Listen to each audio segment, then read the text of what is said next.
नमस्कार। खरी खरी लेकर हाजिर हूं मैं सर्वमित्रा। इंडिया गठबंधन और एनडीए में एक बार फिर से आर पार की लड़ाई छिड़ गई है। ऐसा नहीं है कि हरियाणा और महाराष्ट्र, गुजरात, ये तमाम जगहों पर जिस तरह से बीजेपी बार बार लौट रही है और उस पर मोदी को विश्व विजेता की तरह जैसा प्रस्तुत किया जा रहा है, उसके बाद एनडीए का जो बोलबाला है वो बना रहने देगी, इंडिया गठबंधन चुप बैठ जाएगा, ऐसा बिल्कुल नहीं है। बल्कि अब इंडिया गठबंधन ने आर पार की लड़ाई की तैयारी कर ली है और इस बार ये लड़ाई होने वाली है ईवीएम के मसले पर। और इस पर एक तरह से कहना चाहिए कि बिगुल फूंक दिया गया है। जो ईवीएम पर लड़ाई का जो ऐलान है वो अब इंडिया गठबंधन ने कर दिया है। आप जानते हैं कि जब से महाराष्ट्र के नतीजे आए, हालांकि महाराष्ट्र और झारखंड दोनों के नतीजे आए और उसमें झारखंड में मोदी शाह को कल्पना सोरेन, हेमंत सोरेन ने और राहुल गांधी, तेजस्वी यादव यानी इंडिया गठबंधन ने मिलकर हरा दिया। तो अब बीजेपी ये दावा कर रही है कि जब आप झारखंड जीत गए तो आप किस तरीके से महाराष्ट्र में हमारी जीत पर सवाल खड़े कर सकते हैं। बीजेपी का जो रवैया है वो बेहद अलोकतांत्रिक तो रहा ही है, लेकिन अब जिस तरीके से वो लोकतंत्र और संविधान की ठेकेदार बनकर खड़ी हो गई है पूरे देश में और ये बताना चाहती है कि विपक्ष के उठाए सवालों का कोई मतलब नहीं होता, उनकी उठाई आपत्तियों का कोई असर नहीं होता, चुनाव आयोग भी बिल्कुल चुपचाप दिखाई देता है।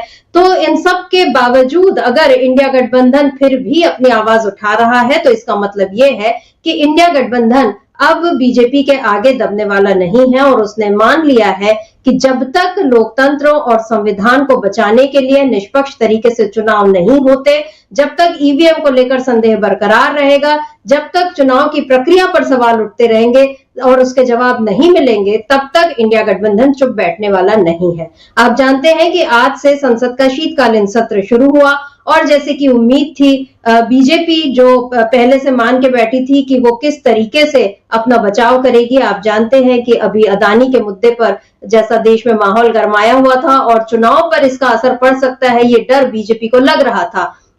हालांकि अदानी पर जो फैसला जो अमेरिकी अदालत का आया वो महाराष्ट्र चुनाव के एक दिन बाद आया, जैसे वोटिंग हो गई और उसके बाद ये आया, तब भी बीजेपी को ये डर लग रहा था क्योंकि उसे मालूम था कि शीतकालीन सत्र में भी उसको जो मनमाने तरीके से विधेयक पारित करवाने हैं उसमें विपक्ष अड़ंगा डाल सकता है, वो सवाल उठा सकता है। और आज ऐसा ही हुआ। अदानी मुद्दे पर जब विपक्ष ने सवाल उठाने चाहे तो संसद सत्र को ही परसों तक के लिए स्थगित कर दिया गया है। अब 27 को फिर से सदन बैठेगा और तब देखना होगा कि कार्रवाई चल पाती है या नहीं। लेकिन आज इंडिया गठबंधन ने सत्र शुरू होने से पहले ही अपनी एक बैठक की और इस बैठक के पहले महाराष्ट्र के जो नतीजे आए हैं उसको लेकर भी बार बार सवाल उठे कि इसमें ईवीएम की गड़बड़ी है।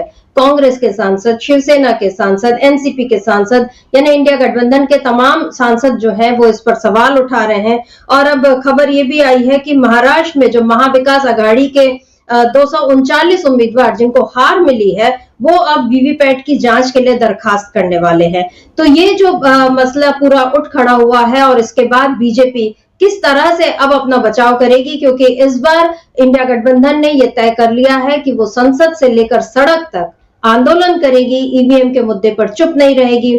संजय राउत ने तो जब इस मामले में एक बयान दिया तो उसमें उन्होंने सुप्रीम कोर्ट के पूर्व मुख्य न्यायाधीश जस्टिस डीवाई चंद्रचूड़ पर भी उंगलियां उठाई। ये बेहद गंभीर बात है और इस पर अब बीजेपी किस तरह से बचाव करेगी। और दिलचस्प बात यह है कि चाहे कर्नाटक से, जैसे कर्नाटक के जो गृह मंत्री हैं जी परमेश्वर, उन्होंने जब ये कहा कि ईवीएम में कोई गड़बड़ी है तो उसका जवाब देने के लिए आ रहे हैं बीजेपी के सांसद। ये बड़ी दिलचस्प बात है कि विपक्ष सवाल उठा रहा है ईवीएम पर और उसका जवाब कायदे से देना चाहिए निर्वाचन आयोग को, लेकिन निर्वाचन आयोग कुछ नहीं बोलता, बोलते हैं तो बीजेपी के सांसद। और बीजेपी के सांसद जिस तरह से इस बचाव में लग पड़े हैं उससे समझ में आ रहा है कि दाल में कुछ काला नहीं है, पूरी की पूरी दाल ही काली है। यानी जो चुनाव जो हमको बताया जा रहा है कि बड़े निष्पक्ष तरीके से हुए हैं, पूरे उसमें कहीं कोई धांधली नहीं हुई है और निर्वाचन आयोग जो दावा कर रहा है कि बड़े शांतिपूर्ण तरीके से सारी बातें निपट गई हैं, तो इस शांति के पीछे कहीं ना कहीं लोकतंत्र को और संविधान को खत्म करने वाला तूफान जो है उसका संदेश छिपा हुआ है। विपक्ष इस समय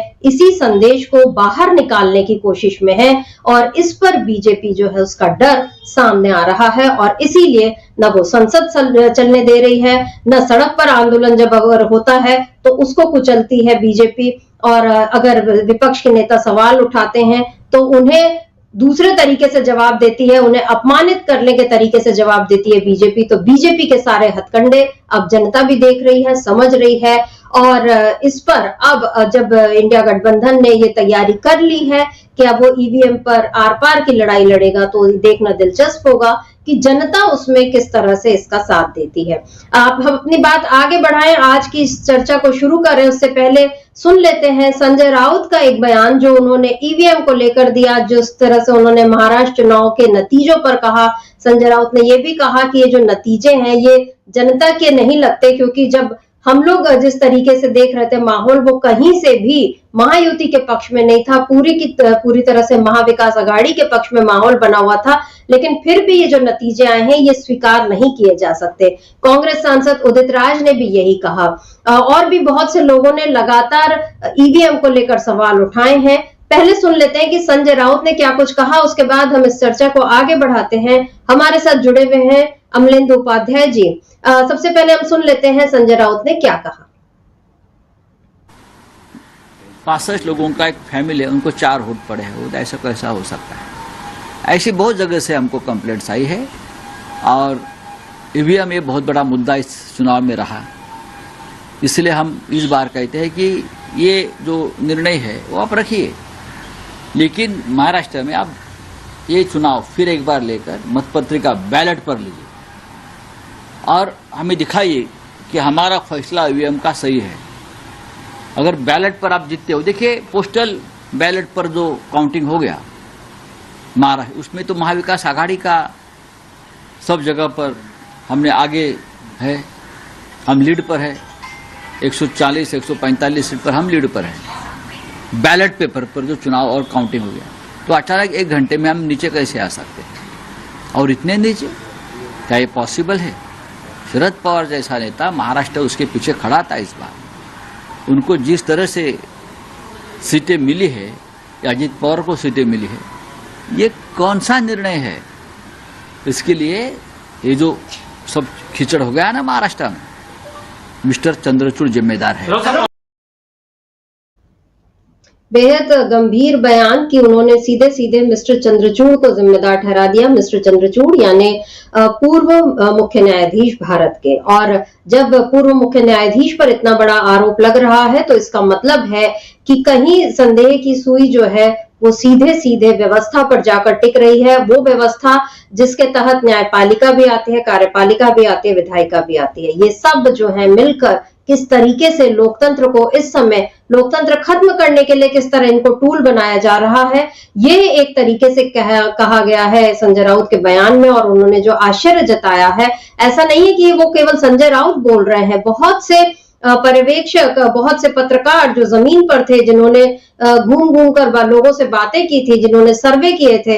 और हम शुरू से भी इस कार्यक्रम में हमने ये चर्चा की, कई बार ये चर्चा की कि किस तरह से जो सर्वे हैं वो सीधे सीधे एमवीए के पक्ष में, महाविकास आघाड़ी के पक्ष में जाते हुए दिखाई दे रहे हैं। तो ऐसा तो नहीं हो सकता कि एक साथ सारे लोग गलत हो जाएं और केवल ईवीएम सही हो जाए। और ये ईवीएम सही कैसे हुई, यही इस समय का सबसे बड़ा सवाल है। और इसी सवाल पर अब आर पार की तैयारी में है इंडिया गठबंधन। तो किस तरह इंडिया गठबंधन ने छेड़ दी है एक नई लड़ाई, और इस लड़ाई में बीजेपी क्या टिक पाएगी मैदान में, आज इसी पर हम खरी खरी चर्चा करेंगे। हमारे साथ जुड़े हुए हैं अमलेंदु उपाध्याय जी। अमलेंदु जी नमस्कार, स्वागत आपका इस कार्यक्रम में।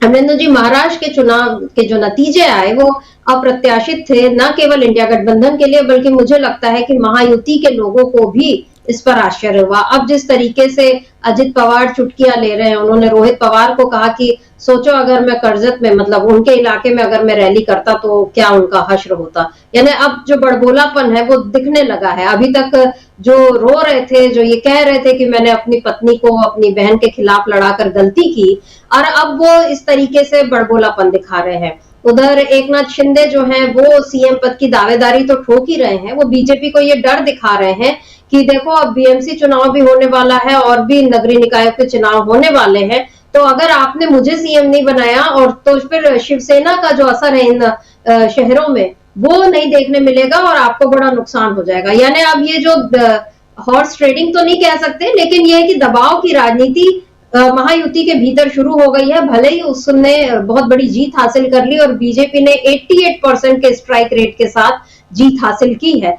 लेकिन अब इस जीत पर मुझे लगता है कि महायुति के ही बहुत से नेता जो हैं वो आश्चर्यचकित होंगे कि आखिर ऐसा हो कैसे गया। लेकिन जो महाविकास अघाड़ी के नेता है वो बिल्कुल भी आश्चर्य में नहीं है। उन्हें पता है कि ये सब जो हो रहा है खेल ये ईवीएम के कारण हुआ है और इस पर न केवल महाराष्ट्र के बल्कि दूसरे राज्यों के नेता भी जो है वो सवाल उठा रहे हैं। और कर्नाटक के गृह मंत्री जो है जी परमेश्वर, उन्होंने कहा ऐसा लगता है ईवीएम हैक होने के कारण हम महाराष्ट्र हार गए, ये हमारे नेताओं की राय है। और ये भी कि हम चुनाव के लिए उचित रणनीति बनाने में असफल रहे। यानी वो कहीं ना कहीं अपनी गलती भी मान रहे हैं लेकिन ईवीएम को जिम्मेदार ठहरा रहे हैं। तो इस पर जवाब दिया केंद्रीय मंत्री प्रहलाद जोशी ने और कहा कि मैं अब तक समझता था वो एक परिपक्व व्यक्ति हैं, लेकिन वो अब भी राहुल गांधी की तरह बात कर रहे हैं।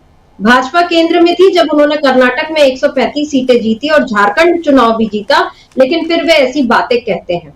तो यहाँ पर अमलिंदु जी ये जो जवाब देना चाहिए चुनाव आयोग को वो जवाब दे रहे हैं कांग्रेस बीजेपी के नेता, बीजेपी के मंत्री। ये सारी चीजें क्या बता नहीं रही हैं कि जो अब चुनाव आयोग को बचाने की कोशिश मोदी सरकार ने शुरू कर दी, क्योंकि दोनों का मतलब एक दूसरे से सधता है। जब तक चुनाव आयोग जो राजीव कुमार है वो सुरक्षित रहेंगे तभी तक बीजेपी की भी इस तरह की जो नीतियां हैं कि हम किसी भी तरह से चुनाव जीत लें, जिन राज्यों को वो चाहती है, जैसे हम मान रहे हैं कि झारखंड में ठीक है उसने झारखंड छोड़ दिया, वहां पर उसने उतनी गड़बड़ नहीं होने दी, क्योंकि दोनों जगह एक साथ गड़बड़ करती तब तो और मुश्किल हो जाती। तो ये दिखाने के लिए, जैसा बर्टोल्ट ब्रेख्ट जो है जर्मन नाटककार दार्शनिक, उन्होंने ये कहा था कि अब छोटे छोटे न्याय कर दिए जाते हैं ताकि बड़े अन्याय पर से पर्दा न उठे।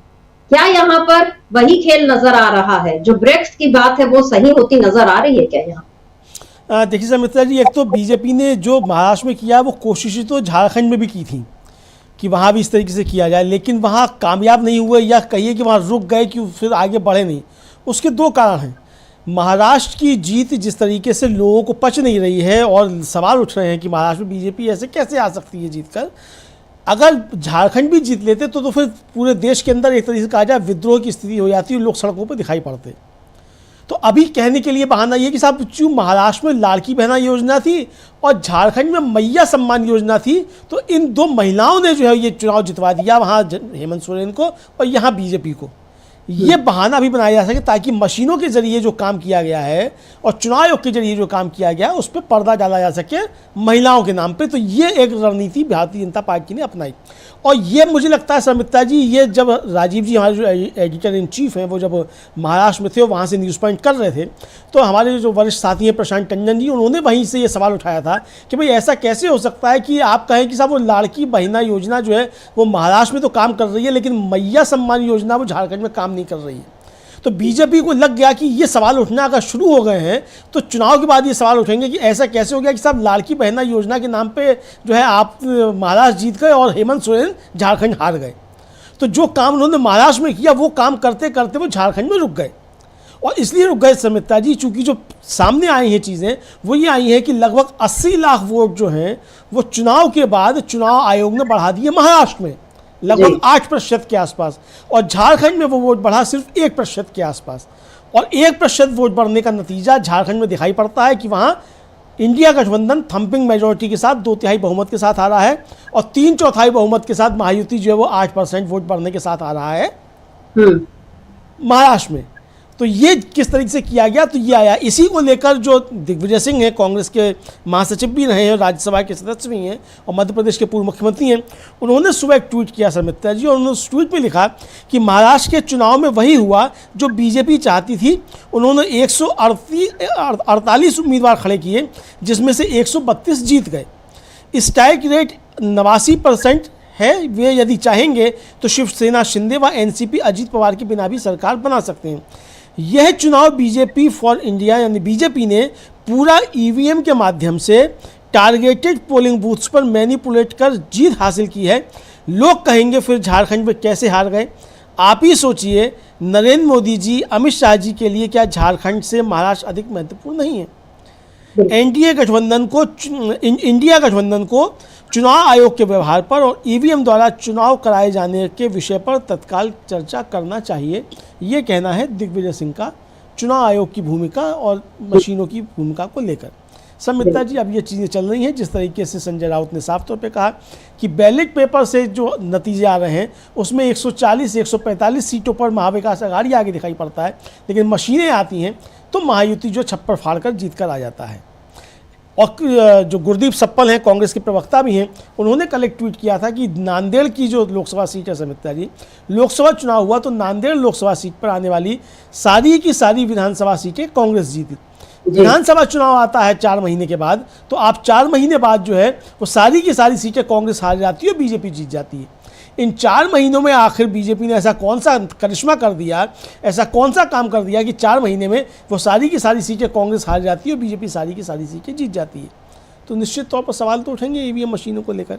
और जैसा कि आपने बताया, मुझे भी सूचना ये है कि इंडिया गठबंधन ने, मतलब महाविकास आघाड़ी ने अपने तमाम प्रत्याशी जो हारे हुए हैं उनसे 200 से ज़्यादा जो प्रत्याशी उनको कहा है कि वो अपना आंकड़े जुटाएं और वीवीपैट मशीनों से उसकी मिलान कराने की वो याचिका चुनाव आयोग में दायर करेंगे कि वो वीवीपैट मशीनों से कराया जाए। और जब वीवीपैट मशीनों से किया जाएगा तो जिन मशीनों पर गड़बड़ का उनको संदेह होगा वो वहाँ कराई जाएगी, तो बहुत सी सारी चीज़ें तब भी खुलकर सामने आ सकती हैं।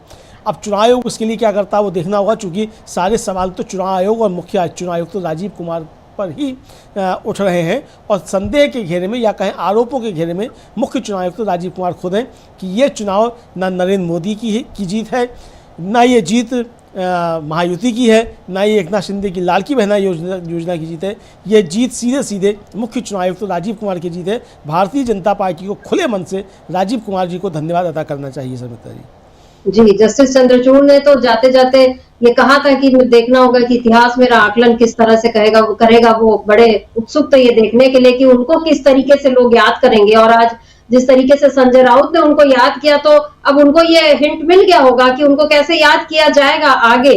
और संभल का भी जो मामला है उस पर भी उन पर ही सवाल उठ रहे हैं कि उन्होंने अगर ये वर्शिप एक्ट जो था 91 वाला, अगर उसके खिलाफ, मतलब उसको दरकिनार करके एक तरीके से ये जो मस्जिद के सर्वेक्षण वगैरह की अनुमति दी, तो उसके बाद जो माहौल बना है, खैर बटेंगे कटेंगे जैसी चीजें अब दिख रही है कि असली खेल क्या है बीजेपी का। और लेकिन अभी हम बात कर रहे हैं कि ईवीएम की, और इस पर सीधे सीधे आपने सही कहा कि जो जवाब देने की जो जिम्मेदारी बनती है वो राजीव कुमार पर बनती है। वो शायरी सुनाकर चुप कराते रहे हैं लोगों को, लेकिन और जब उनको जवाब देने की बारी आती है तब भी वो मौन धारण कर लेते हैं। या हम देख रहे हैं अभी कि किस तरीके से उनका बचाव करने के लिए बीजेपी के लोग आगे आ रहे हैं। लेकिन पवन खेड़ा ने अभी 2 दिन पहले जब एक प्रेस कॉन्फ्रेंस की थी, मतलब नतीजों के बाद ही जो कांग्रेस ने प्रेस कॉन्फ्रेंस की थी और कुछ जरूरी बातें कही थी, अगर वो बाइट हमारे पास है जिसमें उन्होंने ये कहा कि चुप रहना कोई जवाब नहीं होता, ये पवन खेड़ा ने बहुत जरूरी बात कही। महाराष्ट्र के नतीजों को लेकर कुछ गंभीर सवाल उठाए थे, ईवीएम को लेकर बात की थी। क्या कुछ कहा था पवन खेड़ा ने? अगर हम सुना सकते हैं तो उसको सुना दें। पे सवाल हम जीतें या हारें, चुनावी प्रक्रिया पे हम सवाल उठाते रहेंगे। जिस देश में बच्चों के एग्जाम के पेपर लीक हो जाते हैं, वहां हम क्या आंख बंद करके मशीनों पर, आंख बंद करके चुनाव आयोग पर, आंख बंद करके चुनावी प्रक्रिया पर भरोसा कर सकते हैं? आप बताइए, एक पेपर एक राज्य में हमें बता दीजिए पिछले 10 साल में जो लीक नहीं हुआ हो।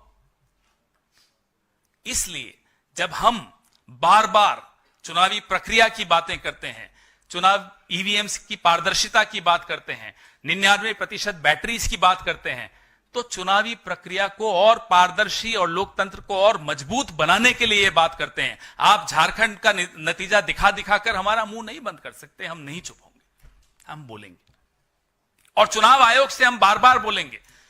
आज तक शेरो शायरी के अलावा हमें कुछ सब्सटैंटिव जवाब नहीं मिलता। जो हमने ऐसे मुद्दे उठाए हैं, जैसे कि अभी मैंने आपको उदाहरण दिया पुणे वाला, लिस्ट दी गई कॉन्स्टिट्यूएंसीज की कि यहां यहां रेड और ग्रीन मार्किंग हो रही है।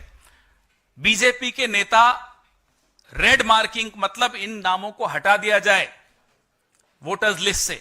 हमने लिस्ट दी, उसका जवाब नहीं आया।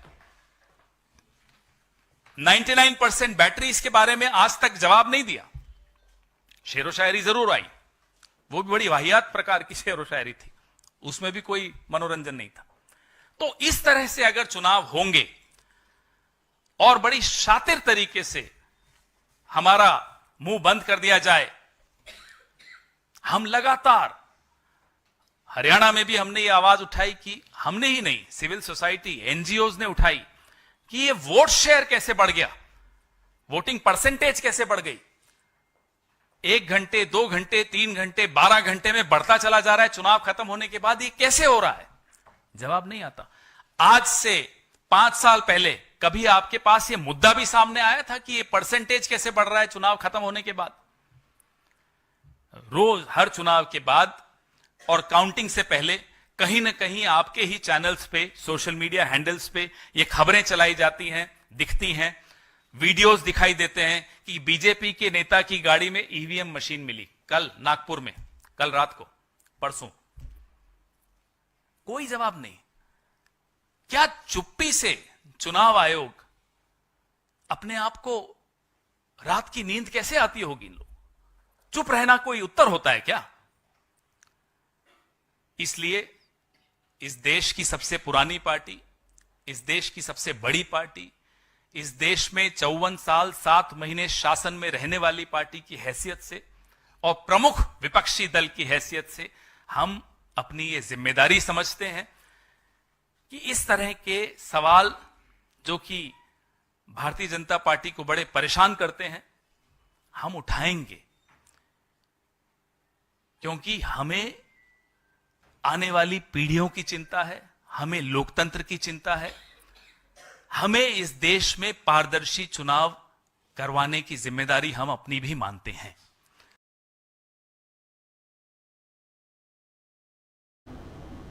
चुप रहना कोई जवाब होता है क्या? बहुत अहम सवाल उठाया। और एक और बात कही जाती है कि जो मौन होता है वो सहमति का सूचक भी होता है।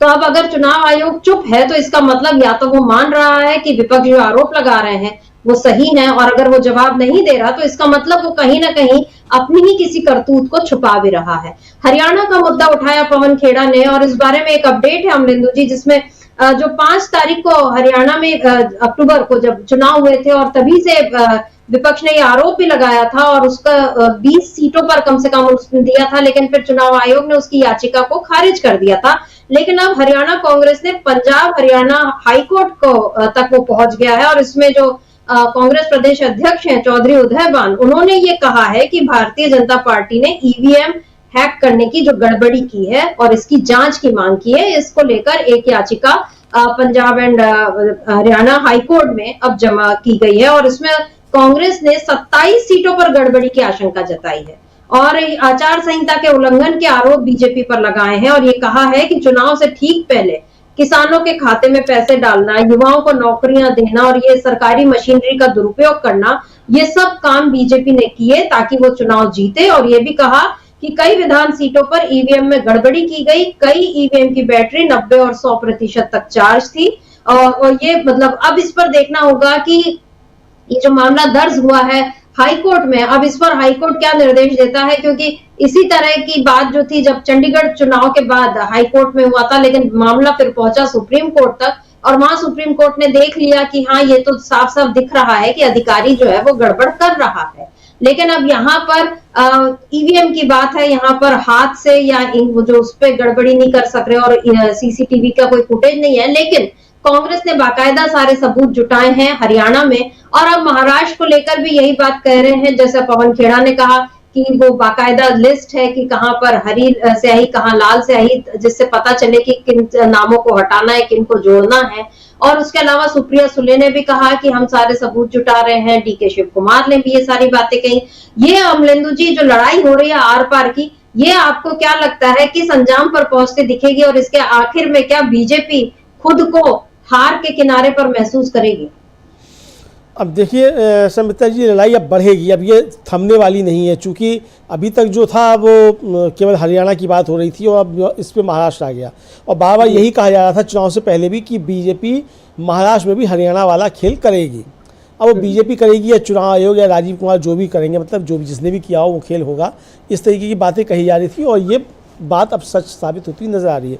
क्योंकि हरियाणा में भी आखिरी समय में शर्मिष्ठा जी लगभग 7% वोट बढ़ाए गए थे और अब यहाँ भी महाराष्ट्र में भी लगभग 8% के आसपास वोट बढ़ा दिए गए। 8% वोट का मतलब है शर्मिष्ठा जी कि लगभग जो है वो 80 लाख वोट जो है वो वहाँ बढ़े। 10,000 के आसपास एक कॉन्स्टिट्यूंसी में मानकर चलिए महाराष्ट्र में, और इसी में सारा खेल जो है वो हुआ है, ये समझा जा सकता है। आखिर वो क्या बात है कि साहब जो वहाँ तो आप जाके सुप्रीम कोर्ट पे तो चुनाव आयोग कह देता है कि साहब हम वो शाम तक ठीक कर देते हैं। 2019 में हमारे ऐप में गड़बड़ी थी, अब हमारा ऐप एकदम ठीक है और बिल्कुल समय पे डाटा देता है। तो जब आप सुप्रीम कोर्ट में कह रहे हैं कि आपका ऐप जो है वोटर टर्नआउट ऐप समय पे डाटा देता है, तो ये डाटा जो है वो चुनाव के बाद फिर 6 दिन तक, ये 2 दिन बाद जो है कैसे इस तरीके से बढ़ा जाता है। तो ये तो एक निश्चित तौर पर संदेह है और यही संजय राउत भी सवाल पूछ रहे हैं, यही सवाल जो है वो दिग्विजय सिंह भी पूछ रहे हैं और तमाम लोग इसी सवाल को पूछ रहे हैं और यही चुनाव आयोग घिरा हुआ शर्मिष्ठा जी नज़र आता है। दूसरा, अगर चुनाव आयोग पाक साफ है एकदम और कहीं कोई चुनाव में गड़बड़ियाँ नहीं हुई हैं, तो चुनाव आयोग को अखिलेश यादव की वो मांग स्वीकार कर लेनी चाहिए कि कुंदरकी में उनके मतदाताओं ने वोट नहीं डाला और वोट पड़ गए और किसी के हाथ पे स्याही का निशान नहीं है। अगर मतदाताओं के हाथ पे स्याही का निशान नहीं है तो वोट वहाँ आखिर डाल किसने दिए? 58% पोलिंग वहाँ हो गई।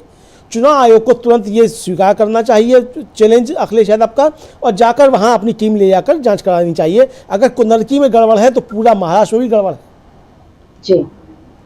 और मुझे लगता है कि चुनाव आयोग को खुद को पाक साफ साबित करने के लिए, खासतौर से राजीव कुमार जो मुख्य चुनाव आयुक्त हैं उनको पाक साफ साबित करने के लिए कुंदरकी में अखिलेश यादव का चैलेंज स्वीकार करना चाहिए और वहाँ जाकर जाँच करनी चाहिए कि जिन मतदाताओं को वोट पड़े हुए बताए जा रहे हैं उनके हाथ पे स्याही का निशान है कि नहीं है, और अगर नहीं है तो महाराष्ट्र का चुनाव भी बेईमानी है, उत्तर प्रदेश का चुनाव भी बेईमानी है। बिल्कुल, चुनाव जो है बेईमानी हो रहे हैं जी। ये चुनौती राजीव कुमार को स्वीकार करनी चाहिए, लेकिन वो स्वीकार करेंगे नहीं क्योंकि सारा कुछ आरोप राजीव कुमार के ऊपर ही लग रहा है शर्मिष्ठा जी। और जैसा मैं कह रहा हूँ और विपक्ष भी कह रहा है, इंडिया गठबंधन भी कह रहा है कि सारे स्क्रिप्ट के सूत्रधार जो हैं वो राजीव कुमार हैं। ये विपक्ष का आरोप है। संजय राउत तो साफ तौर पे चुनाव आयोग और डीवाई चंद्रचूड़ जो हैं इनको दोषी ठहरा रहे हैं।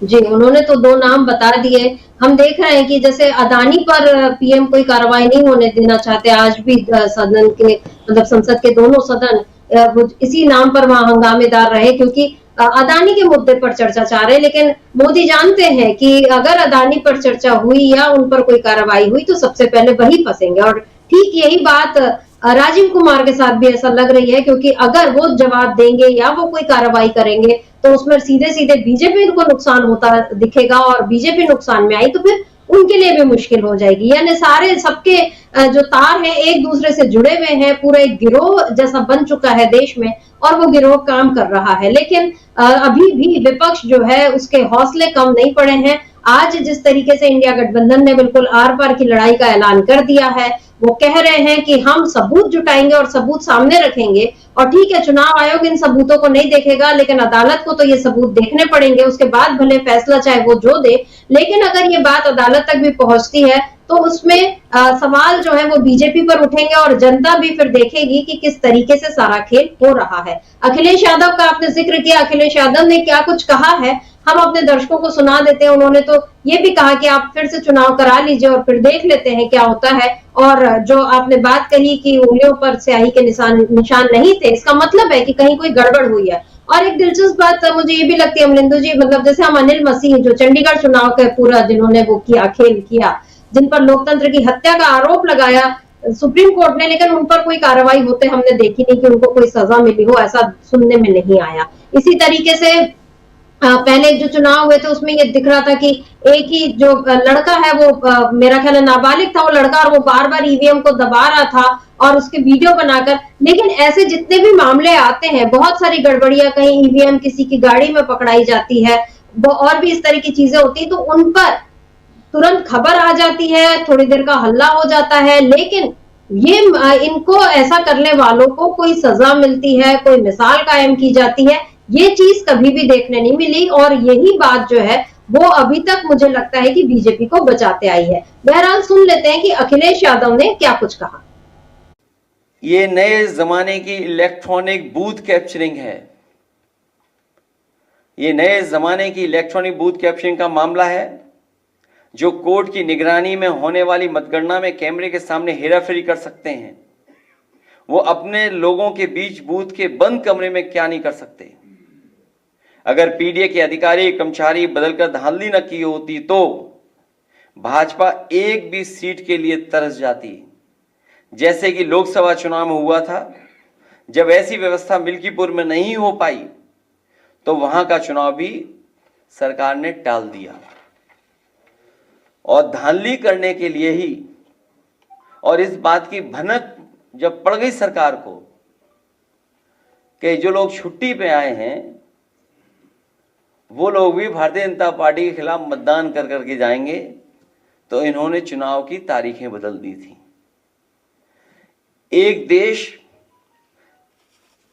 तब एक लोकतांत्रिक क्रांति की ओर बढ़ने लगता है जब उसे कहीं से भी इंसाफ की उम्मीद दिखाई नहीं देती।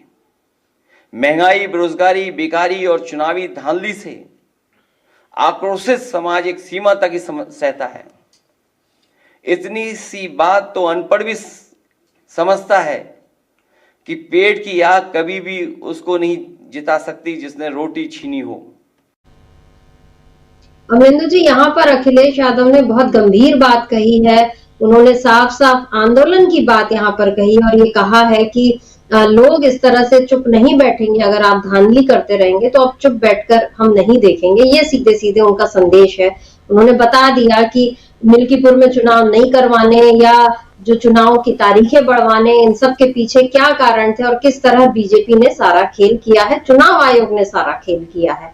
और यहाँ पर अमलेंदु जी, यहाँ ये दिख रहा है कि चाहे हम सुप्रिया सुले की बात सुने, चाहे हम डीके शिव कुमार की बात सुने, चाहे हम पवन खेड़ा की बात सुने, उदित राज की बात सुने, संजय राउत की बात सुने, अलग अलग दलों के नेता, सारे के सारे इंडिया गठबंधन के नेता, यहाँ पर इंडिया गठबंधन को एक बार फिर से एकजुट होने का मौका क्या चुनाव आयोग ने दे दिया और क्या इस तरह से बीजेपी के लिए एक और बड़ी चुनौती तैयार कर दी। क्योंकि ऐसा नहीं था कि हरियाणा के बाद महाराष्ट्र बहुत आसान रहा मोदी के लिए, उनको वहां पर कैसे भड़काऊ बयान देने पड़े, झारखंड में क्या खेल करना पड़ा और आखिर में महाराष्ट्र में बेईमानी से चुनाव जीतना पड़ा, ये समझ में आ गया। तो ये तो दिख रहा है कि जनता मोदी के साथ नहीं है, लेकिन फिर भी बीजेपी ये बता रही है कि हम तो बार बार जीत रहे हैं और जनता हमारे साथ है। लेकिन अब इंडिया गठबंधन जिस तरीके से एकजुट हो गया, क्योंकि बीजेपी ने ये मान लिया था, मोदी ने अपने जो बीजेपी मुख्यालय वाले भाषण में फिर कहा था कि कांग्रेस जो है परजीवी है और वो अपने साथियों को खत्म कर देती है। यहाँ दिख रहा है क्या कि कांग्रेस खत्म हो रही है या उसके साथी खत्म हो रहे हैं, बल्कि वो लोग तो ऐसा लग रहा है कि और नए जोश से भरकर लड़ने के लिए तैयार हो गए हैं। क्या ऐसे में बीजेपी और राजीव कुमार दोनों ने अपने लिए मुसीबत खड़ी कर ली है? निश्चित तौर पर समिता जी, बीजेपी और राजीव कुमार दोनों के लिए मुसीबत है और इंडिया गठबंधन इसी तरीके से एकजुट रहा और अपनी कार्रवाई करता रहा और एक राजनीतिक दलों की भूमिका निभाता रहा तो दोनों के लिए संकट बढ़ने वाला है, राजीव कुमार के लिए भी और भारतीय जनता पार्टी के लिए भी। क्योंकि ये मसला इतना आसान नहीं है कि मोदी जी जीत के ले जाएंगे महाराष्ट्र इस तरीके से और जनता भी इसको स्वीकार कर लेगी। जनता भी स्वीकार नहीं कर रही है। और आप देखिए कि जिस तरीके से प्रतिक्रियाएं सामने आ रही हैं और जो चल रहा है वहाँ महाराष्ट्र में इस समय एकनाथ शिंदे और अजीत पवार के साथ, उससे साफ समझा सकता है कि एकनाथ शिंदे और अजीत पवार को भी भरोसा नहीं था कि बीजेपी इतना ज़्यादा मैनेज कर लेगी, वरना वो पहले से और तैयारियां करते, फिर कुछ और तैयारियां करते। तो वहाँ बीजेपी ने कर दिया और बीजेपी जो है वो अपना काम वहाँ करने जा रही है। तो ये चीज़ें बीजेपी के लिए निश्चित तौर पर मुसीबत बनेंगी, क्योंकि जब जन आंदोलन खड़ा होगा, हम लोग लगातार इस बात को कहते रहे समिता जी, हरियाणा चुनाव के बाद भी हमने कहा था कि सिर्फ ये मांग पत्र देने और चुनाव आयोग पर जाके ज्ञापन देने और डेलीगेशन मिलाया, इससे काम नहीं चलने वाला है। लोकतंत्र है, लोकतंत्र में लोकतांत्रिक तरीकों से ही चीज़ें होती हैं। ज्ञापन उसका एक प्रक्रिया का हिस्सा है, वो आपने दे लिया, लेकिन उसके बाद भी अगर नहीं सुना जा रहा है तो फिर लोकतंत्र में आंदोलन ही आखिरी रास्ता होता है और आंदोलन करना पड़ेगा। आपने हरियाणा के बाद कांग्रेस ने अगर आंदोलन किया होता और चुनाव आयोग की जिम्मेदारी तय की होती और सिर्फ बयानबाजी और सोशल मीडिया तक शामिल नहीं रहते तो आज महाराष्ट्र में इस तरह की चीज़ें देखने को नहीं मिलती। क्योंकि चुनाव आयोग को लग गया कि ये ठीक है, आके ज्ञापन देंगे, फिर कुछ दिन कहेंगे चुनाव आयोग बेईमान है, राजीव कुमार बेईमान है, भद्दी शायरियाँ सुनाते हैं और फिर सब इसी तरीके से हो जाएगा और फिर आगे इसी काम पे जो राजीव कुमार जुट जाएंगे। तो ये जिस तरीके से है समिता जी, इस पर साफ तौर से समझा सकता है कि एक जन आंदोलन खड़ा करना पड़ेगा। दिग्विजय सिंह भी यही बात कह रहे हैं संजय राउत भी यही बात कर रहे हैं और अब लग रहा है कि शायद इंडिया गठबंधन इस पर चर्चा करेगा, क्योंकि सुप्रिया सुले भी कह रही हैं कि वो इंडिया की बैठक में, इंडिया अलायंस की बैठक में जा रही हैं और उसमें फिर आगे की रणनीति तय की जाएगी। ईवीएम मशीनों को लेकर क्या है, जी परमेश्वर जो कर्नाटक के गृह मंत्री हैं उनका भी बयान है, DK शिव कुमार जो उप मुख्यमंत्री हैं कर्नाटक के, उनका भी बयान है। सब इसी तरह इशारा कर रहे हैं कि अब ईवीएम के मसले को ऐसे आसानी से नहीं छोड़ा जाएगा। ईवीएम प्लस साथ में जिस तरीके से हेराफेरी की गई वोटर लिस्ट में, वो एक बड़ा मसला है। तो यानी कई स्तर पर राजीव कुमार जी ने भारतीय जनता पार्टी की सेवा की है। विपक्ष के आरोपों से ऐसा समझाया सकता है सरिता जी। और अमलेंदु जी, हरियाणा और महाराष्ट्र में फर्क ये है कि हरियाणा में कांग्रेस अकेली थी, मतलब हारी भी तो कांग्रेस हारी, तो इसीलिए ठीक है लोगों ने तंज भी कसे कि भाई तुम अगर साथ में लड़े होते, अगर सपा भी साथ में होती तो, या आपके साथ गठबंधन कर लिया होता तो नतीजे कुछ और होते, या अगर हारती भी तब भी ये जो इंडिया गठबंधन जो है वो तब वहां पर भी मिलकर लड़ाई लड़ता दिखता है, लेकिन वहां पर कांग्रेस अकेली थी। लेकिन यहाँ पर तो हम ये देख रहे हैं कि पूरी के पूरी जो इंडिया गठबंधन है उसके हित जो है वो दांव पर लगे हैं, क्योंकि सपा ने जो यूपी में जो नुकसान उसका हुआ और महाराष्ट्र में तो तीनों दलों का जो नुकसान हुआ। और इसके पीछे एक खेल ये भी नजर आता है कि जो असली शिवसेना कौन सी है और असली एनसीपी कौन सी है, ये इसका भी जवाब बीजेपी चाहती थी कि भाई जल्दी से जल्दी जनता तक पहुंचा दिया जाए ताकि शरद पवार और उद्धव ठाकरे इनको चुप करा दिया जाए। हालांकि ऐसा अभी लग नहीं रहा है। संजय राउत का जो बयान है उससे समझ में आ रहा है कि उद्धव ठाकरे वाली शिवसेना अभी भी लड़ने के लिए तैयार है। और उधर सुप्रिया सुले का बयान, ठीक है, शरद पवार अभी ये कह रहे हैं कि लाड़की बहन योजना का फायदा हुआ और ईवीएम पर अभी मुझे पूरे डिटेल देखना पड़ेगा, उसके बाद मैं कुछ कहूंगा। तो उन्होंने अपने अनुभव के आधार पर ये बात कही, लेकिन सुप्रिया सुले ने तो ये कह दिया, इसका मतलब कि एनसीपी और यूबीटी शिवसेना ये सभी अब इस मुद्दे पर कांग्रेस के साथ है। सपा भी उसने कह दिया अखिलेश यादव ने कि हम लड़ाई लड़ने के लिए तैयार हैं। इधर आज जो सदन जो स्थगित हुए इसकी आशंका बीजेपी को पहले से थी। बीजेपी अच्छे से जानती है कि कौन से मुद्दे उठाए जाएंगे और कौन किन मुद्दों पर विपक्ष चाहेगा कि हम जवाब दें, लेकिन हमको जवाब देने से बचना है तो उसकी क्या तैयारी की जाए, इसकी एक झलक आज मोदी ने फिर अपने जो पहले वो सदन के भीतर जाते हैं उसके पहले जो संबोधित करते हैं उसमें उन्होंने आज ये कह दिया कि सदन में स्वस्थ चर्चा हो और अधिक से अधिक लोग इसमें योगदान दें, लेकिन दुर्भाग्य से विपक्ष के जो लोग हैं अपने स्वार्थ के लिए संसद को हुड़दंगबाजी से कंट्रोल करने का लगातार प्रयास कर रहे हैं। और इसके बाद उन्होंने ये कहा कि जनता ने जिसको 80-90 बार रिजेक्ट कर दिया और जिनको नकार दिया वो संसद में चर्चा नहीं होने देते हैं। उनका अपना मकसद तो सफल नहीं होता, लेकिन देश की जनता उनके सारे व्यवहार को देखती है और जब समय आता है तो उन्हें सजा भी दे देती है। तो अब अमलेंदु जी सवाल ये है कि क्या मोदी के लिए हरियाणा या महाराष्ट्र ये पूरा देश है? क्योंकि अगर जनता ने सजा दी तो फिर जम्मू कश्मीर में क्या बीजेपी को सजा मिली या झारखंड में बीजेपी को सजा मिली, सवाल ये भी उठता है। फिर बात यह है कि 80-90 बार जो बोल रहे हैं मोदी की, उनका सीधा इशारा कांग्रेस की तरफ है कि भाई आप बार बार हार रहे हो फिर भी आप सदन में आवाज उठाने की हिम्मत रख रहे हो। क्या ये पूरी तरीके से अलोकतांत्रिक बयान नहीं है? क्या यहाँ पर मोदी साफ साफ ये नहीं बता रहे कि मैं विपक्ष की आवाज को कुचलूंगा चाहे कुछ भी करना पड़े? ये क्या उन्होंने संदेश दे दिया? और जब कल वो संविधान दिवस मनाएंगे, आज से उसके लिए सारे वो प्रहसन भी शुरू कर दिए गए। ऐसे में मोदी का ये जो बयान है इसको आप किस तरह से देखते हैं? एक तो समिता जी, कल चूंकि संविधान दिवस है और प्रियंका गांधी को कल होना था लोकसभा में, तो लोकसभा जो है वो 27 तक के लिए स्थगित हो गई है, अभी तक जो सूचनाएं हैं। तो कितना संविधान के प्रति सम्मान है ये समझा जा सकता है कि संविधान दिवस के दिन लोकसभा स्थगित है और वो 27 को चलेगी। तो आप समझ सकती हैं संविधान को लेके मोदी जी का कितना प्रेम है। और ये संविधान ही गले में मुसीबत बन रहा है इस पार्टी की, भारतीय जनता पार्टी के। तो संविधान से चिढ़ जो है वो समझ में भी समिता जी साफ तौर पे आती है।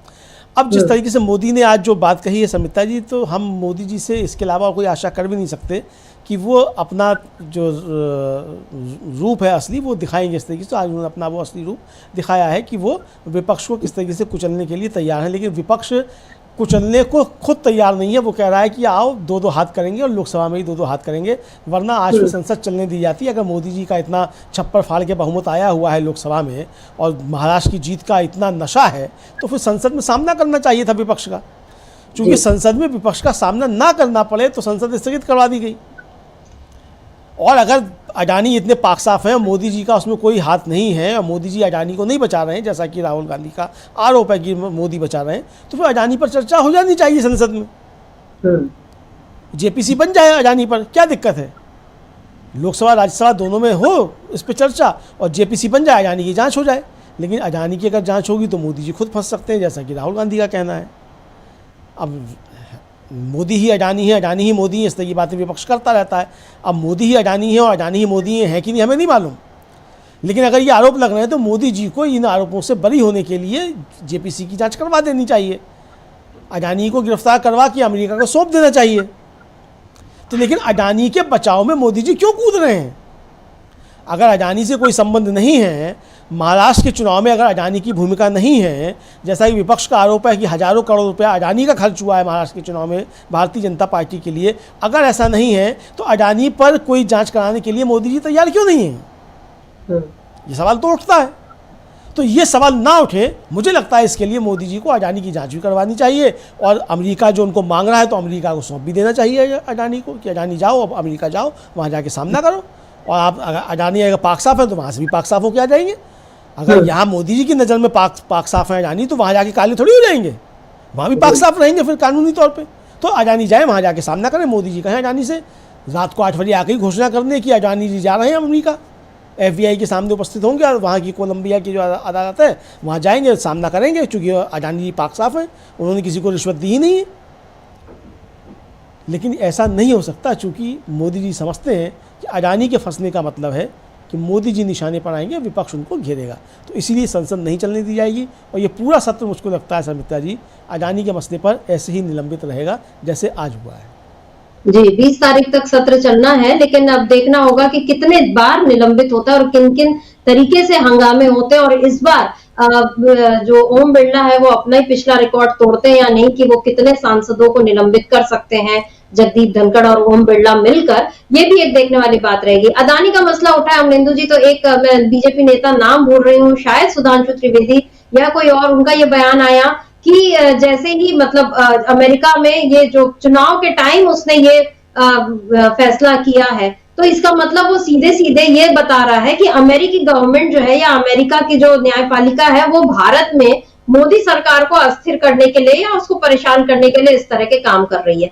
तो ये भारत की अपनी इंटेलिजेंस या उसके अमेरिका से रिश्तों पर ये सवाल उठ रहे हैं कि भाई आप अभी तक क्या कर रहे थे, अगर अमेरिका में बैठकर आपके सरकार को गिराने की साजिश हो रही है, तो ये एक गंभीर सवाल है। दूसरी बात ये जो कहा जा रहा है कि जैसे हमने देखा, ये तो सामने जाहिर है कि अदानी पर आज जब मल्लिकार्जुन खड़गे भी बोल रहे थे तो इसको कार्रवाई में ना लिया जाए, ये साफ साफ जो उपराष्ट्रपति उन्होंने कह दिया राज्यसभा में। तो इसका मतलब अदानी पर बात नहीं होगी, ये मोदी सरकार बिल्कुल सुनिश्चित करा रही है और इसीलिए सदन जो है वो स्थगित होते रहेंगे, ऐसा हमारा अनुमान है। उधर ये कहा जा रहा है कि ईवीएम के जो धांधली है उससे ध्यान हटे, इसीलिए ये संभल का मुद्दा जो खड़ा हो गया है। क्या इस तरह से मुद्दों से ध्यान, मतलब असली बातों से ध्यान भटकाकर ये जो देश को बर्बाद करने वाले काम बीजेपी कर रही है, क्या इस पर विपक्ष अब वाकई आर पार की लड़ाई में जीत हासिल कर पाएगा? क्योंकि जैसा लग रहा है अभी तक, हमने अभी ये जो कहा कि हरियाणा में तो कांग्रेस अकेली थी, लेकिन इस बार सभी के हित यहाँ पर दांव पर लग गए और सबसे ज्यादा दांव पर लगा है तो देश का भविष्य। ऐसे में जो मुद्दों से ध्यान भटकाकर नए नए मुद्दे खड़े करने की कोशिश जो बीजेपी कर रही है, इस पर विपक्ष किस तरह से उसका मुकाबला करेगा? देखिए समिता जी, अब दांव पर सिर्फ विपक्ष ही नहीं लगा है, दांव पे सत्ता पक्ष के बीजेपी के सहयोगी भी लगे हैं। महाराष्ट्र में जो खेल हुआ ये बिहार में भी हो सकता है, नीतीश कुमार को सजा हो जाना चाहिए। तो ऐसा है कि ये खेल जो है सिर्फ विपक्ष के लिए ऐसा नहीं है, और बीजेपी ने सबसे बड़े खेल तो एकनाथ शिंदे और अजित पवार के साथ ही किए हैं। अब दोनों इस स्थिति में नहीं है कि बीजेपी को ब्लैकमेल कर पाए किसी भी तरीके से।